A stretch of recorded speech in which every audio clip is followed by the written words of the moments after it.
Welcome to Season 4 of Mountain Tough. In this season, the Rocky Mountains are at the end of autumn, already dressed in a snowy coat, a bad sign indicating a colder winter ahead. This makes life harder for the residents. With the hunting season arriving, Tom is busy at work. Fur is his livelihood. Today, he unexpectedly got a deerskin, a normally joyous occasion. However, the scene at home raised his blood pressure. Something shattered the glass outside his warehouse, and inside was a mess, tools scattered and stored furs ruined. Evidence suggested a black bear was responsible, angering Tom. He estimated the damages to be in the thousands of dollars, worsening his already tough financial situation. Tom was furious and would have confronted the bear if he wasn't slightly rational. He figured the bear was attracted by two unprocessed furs and the absence of his dog, Ellie, and wife, Nancy. The early winter also played a role, as bears need to stock up before hibernation. With food already scarce, the harsh winter made the bear bold. Since hunting bears was not an option, Tom had to find ways to prevent further incidents or scare it away. The bear intrusion not only cost Tom money, but also much time. After a quick cleanup, Tom processed the furs to remove all meat and fat to prevent attracting more bears, throwing the fat as far away as possible.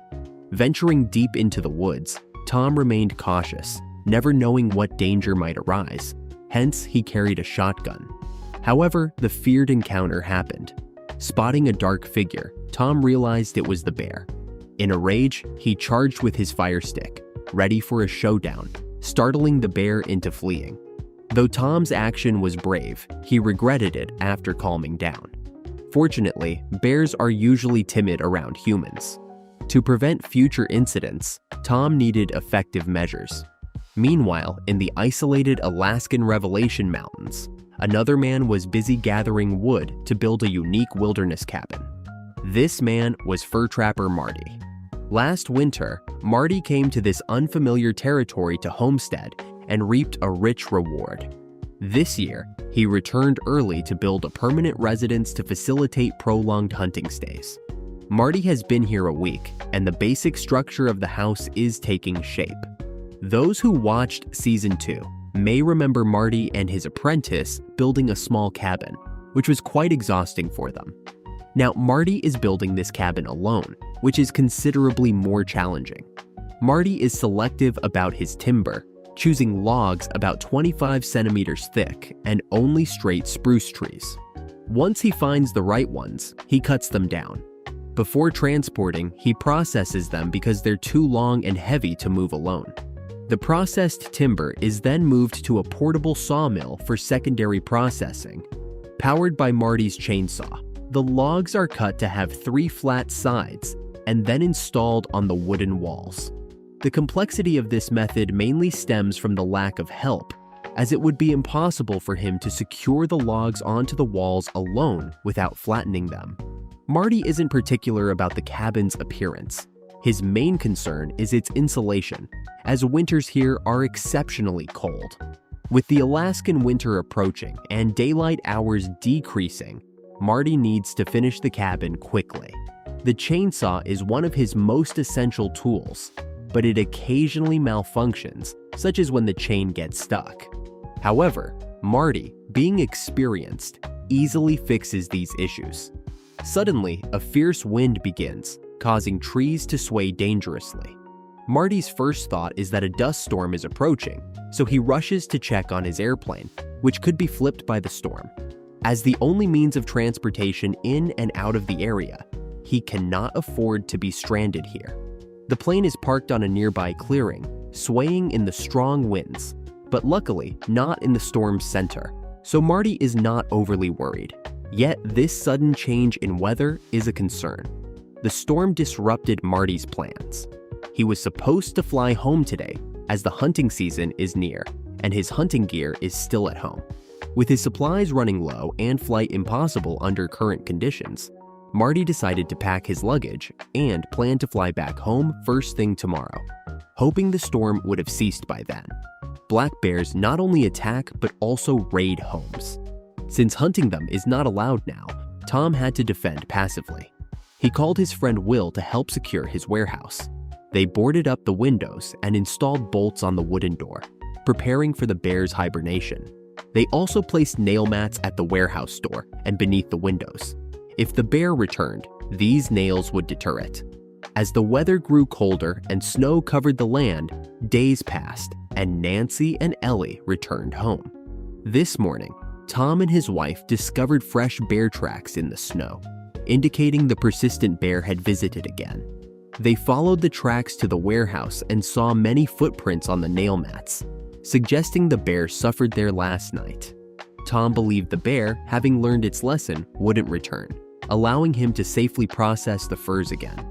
Due to the bear's damage, many of his tools were destroyed, including his fleshing knife, essential for removing excess fat and hair from furs. Unable to process the furs without it, Tom decided to craft a new one. He had a blade ready. It just needed some sharpening. For the handle, he chose a sturdy part of a deer antler, which is similar to bone and tough to work with. He then attached the blade to the handle using deer hide strings he had soaked in advance for durability. The deer skin, brought back the day the bear broke into his warehouse, was a valuable find. Properly processed, it could be worth at least $800, helping offset some of his losses. First, he scraped off the excess fat and then the hair. Processing required careful control to avoid puncturing the thinner parts of the skin, which could have its value. Thus, Tom had to be meticulous throughout the process. After cleaning the skin, the next step was tanning, typically using a brain tanning method. The brain tanning method involves boiling an animal's brain in water and mashing it, then applying it to the hide. This makes the hide very soft, durable, and waterproof. After covering the entire hide with the mixture, it just needs to dry completely. In the Revelation Mountains of Alaska, Marty originally planned to fly home the next day after the storm. However, strong winds persisted, forcing him to wait until the third day. Fortunately, the winds finally ceased today, restoring peace in the valley. Marty now needs to hurry back home to collect all the necessary tools for trapping, as the hunting season is about to start. Despite the calm in the valley, the canyon he must fly through remains perilous, which Marty has dubbed Hell's Gate, due to its constant strong winds that shake his small plane dangerously, making every trip a race against death. To avoid the strong winds, Marty had a bold idea to fly at a very low altitude, about 4 meters off the ground, after entering the valley. This risky maneuver placed him amidst more hazards. Low flying is hard to control, and the numerous obstacles could prove fatal if not spotted in time. The flight went smoothly, and Marty was nearing the exit. He then ascended to fly between two mountain peaks, avoiding the strongest winds. Fortunately, no sudden gusts occurred, and Marty safely passed through Hell's Gate. A few hours later, Marty landed smoothly on his own runway. With only 3 days at home before the hunting season begins, he has to finish building his hunter's cabin and establish new hunting routes urgently. Marty also arranged for his wife and child to join him in the mountains in a month, planning for their wilderness survival.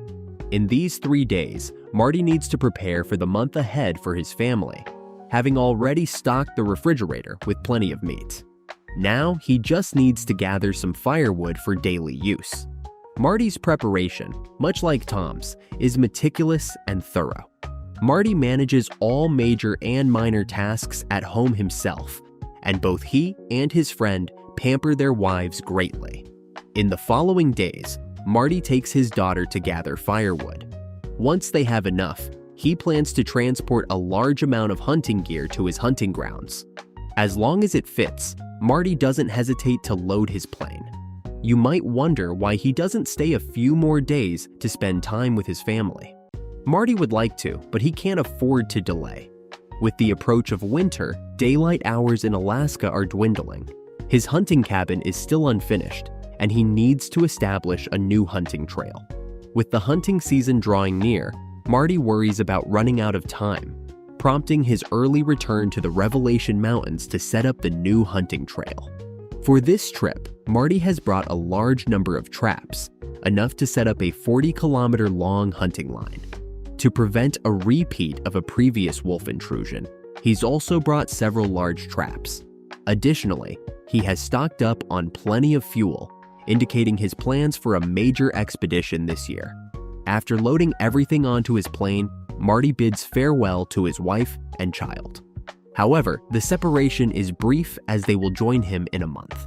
As the plane roars to life, Marty heads back to the harsh wilderness. With several trips under his belt, he is increasingly familiar with the route, and the journey goes smoothly. However, as the hunting season approaches, Marty faces a serious issue. It's early winter, but there's not a trace of snow on the ground. Unusual, as it should be covered in snow by now. This anomaly greatly affects his hunting plans, as he relies on snow tracks to locate game. Without snow, his snowmobile is also unusable, putting him in a difficult position. Upon safely landing in the Revelation Mountains, Marty finds that the hunting plans cannot proceed as expected, but this gives him time to work on his cabin. After a night's rest, he begins work on the cabin the next day. He has already constructed the 4 walls and now only needs to complete the roof. However, he faces a challenge: lifting the heavy, long beams to the roof, a task too difficult to handle alone. Despite the difficulty, Marty has no choice but to try. Marty struggled with the beams, as one side lifted while the other dropped, making him feel helpless. After much effort, he managed to get the beam in place and nailed them together. He tested their strength, which proved sufficient. However, considering the frequent snowfall in the area to prevent the beams from collapsing under the weight of the snow, Marty added 2 more for reinforcement, creating a superstructure for the roof. Next, he needed to lay wooden planks for the roofing. First, he trimmed the excess parts from the edges to ensure a tight fit between the boards. He measured a perfect cutting line and removed the surplus parts. This process was very dangerous and could have led to injuries, which would be problematic as there are no doctors nearby. After trimming all 4 corners, all he needed to do was secure the planks, and his hunter's cabin would be complete. In a public hunting area, Tom came alone to stock up on meat for the winter. The area is populated with many deer, and that was Tom's target. Deer are only slightly smaller than moose, with an adult male weighing up to 300 kilograms. Capturing one would suffice for him and Nancy to get through most of the winter. He wore an orange vest to prevent being mistaken for game by other hunters, as this is a public hunting zone with many legally armed hunters.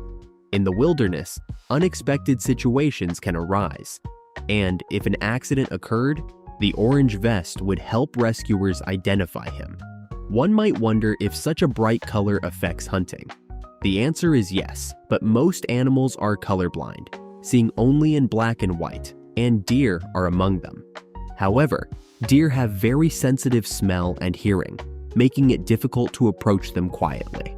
Also, being heavily hunted at this time of the year, deer become very alert to any disturbances and can disappear quickly. But escaping hunters is nearly impossible for them as they are social animals, and their large groups leave obvious tracks in the snow. Using the tracks left in the snow, Tom quickly deduced the deer's general location. After tracking them for a while, he spotted a group on a hillside ahead. As the deer began to cross the hill, Tom hurried to not miss the opportunity. But as he was rushing towards the hill, a lone deer appeared in his path. Seizing the moment, Tom readied his rifle, even using a portable stand to increase his chances of a successful hunt.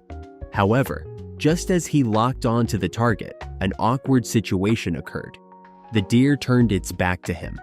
At this angle, even a hit might only wound the animal, and the gunshot could scare off the nearby herd, causing more harm than good.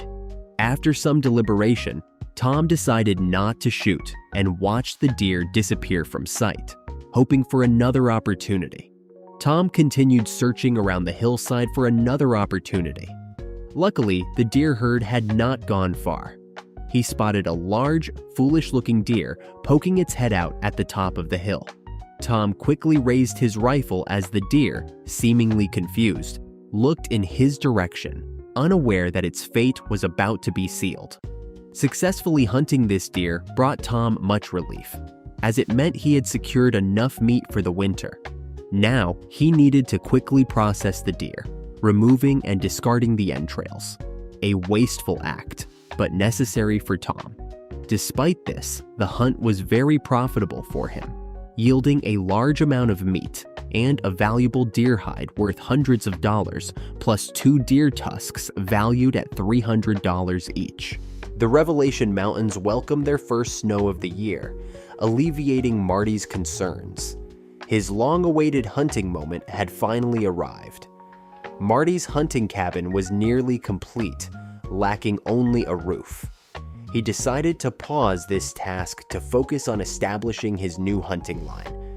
Marty planned a circular hunting ground centered around his cabin, with an estimated total length of 50 kilometers.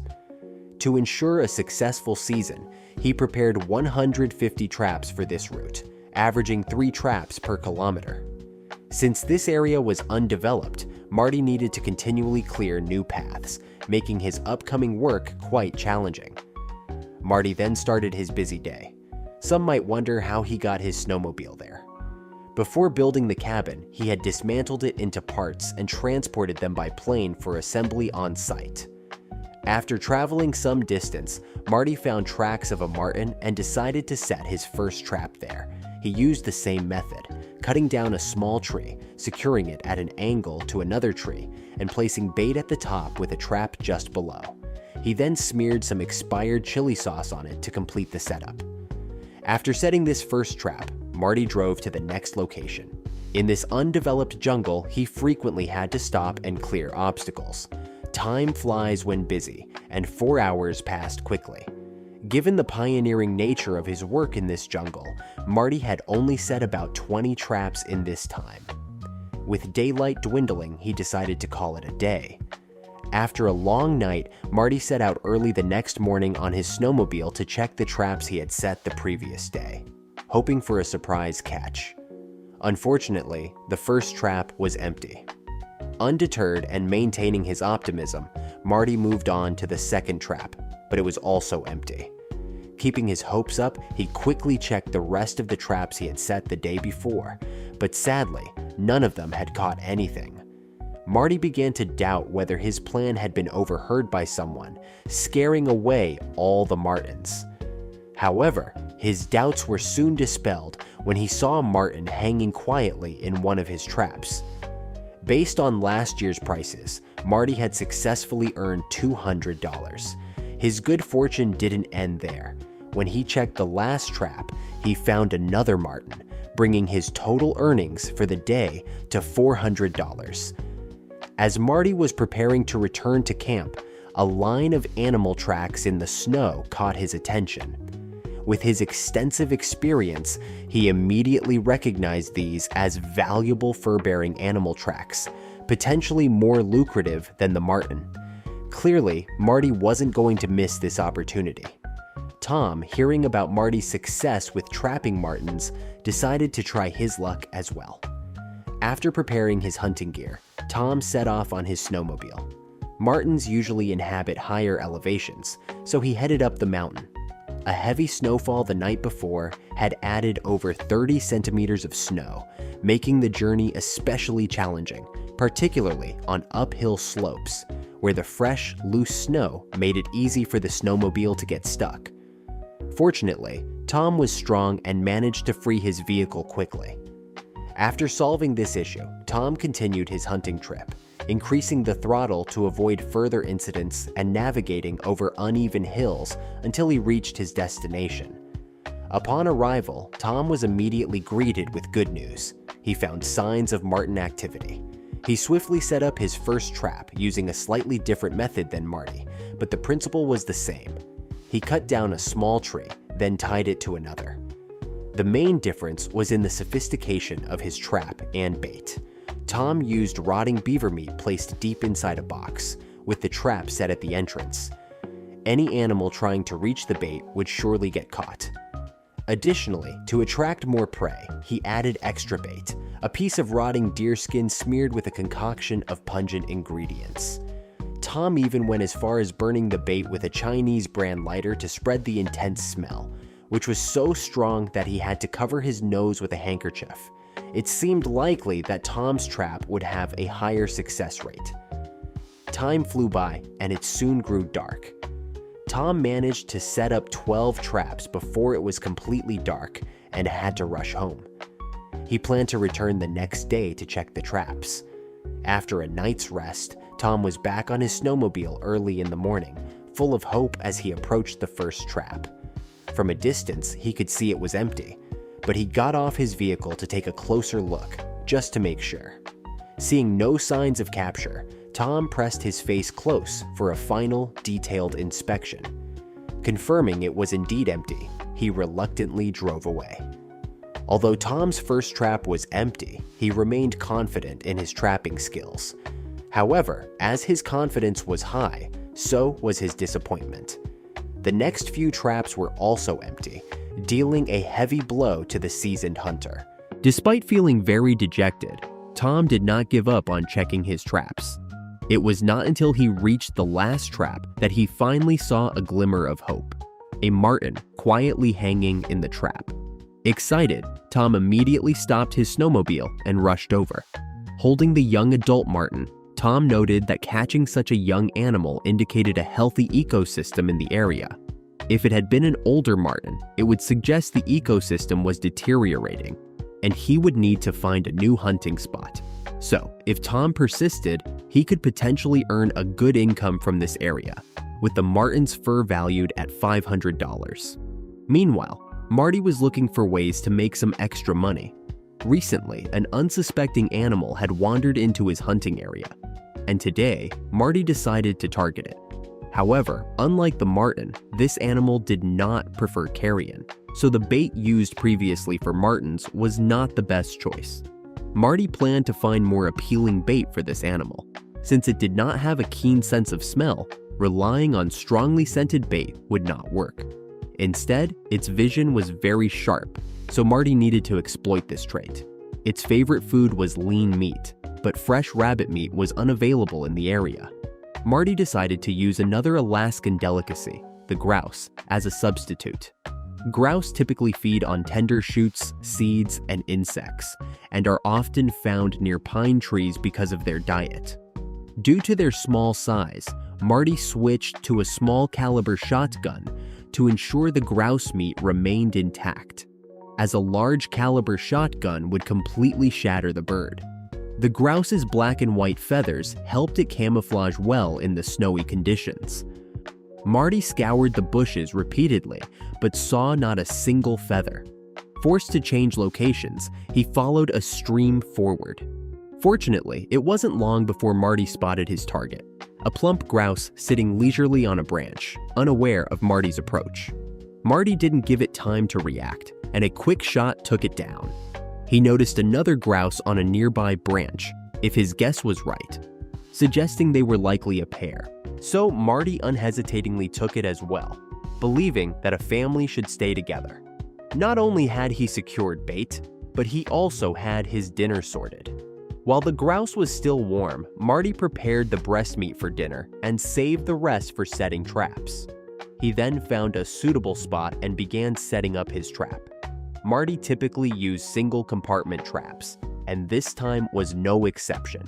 He constructed a triangular enclosure with branches under a tree, suspended a grouse wing above to attract attention, placed the remaining bait inside at the back, and set a trap at the entrance.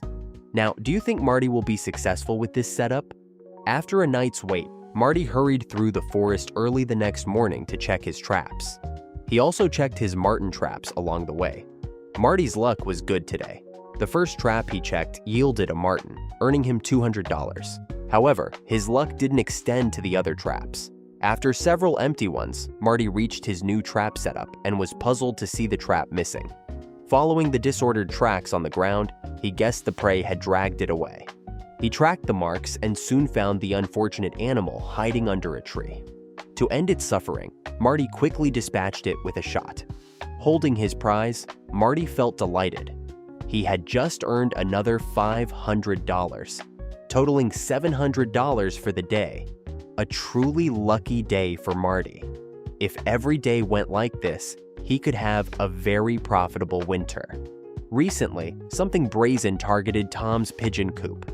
Angered by the intrusion on his property, the old hunter decided it was time to send a message. Analyzing the footprints left in the snow, Tom identified them as those of a North American mink, an omnivorous animal that preys on virtually anything edible, whether flying, running, or swimming. Tom inspected the pigeon coop, but thankfully, the mink hadn't found a way inside. However, with the mink now targeting the coop, Tom needed to act quickly. Mink are mid-sized, semi-aquatic mammals typically found near rivers, and there was a river close to Tom's home. Following the tracks, Tom soon discovered where the mink was coming from, very close to the pigeon coop. The mink's keen sense of smell made it easy for it to detect the pigeons.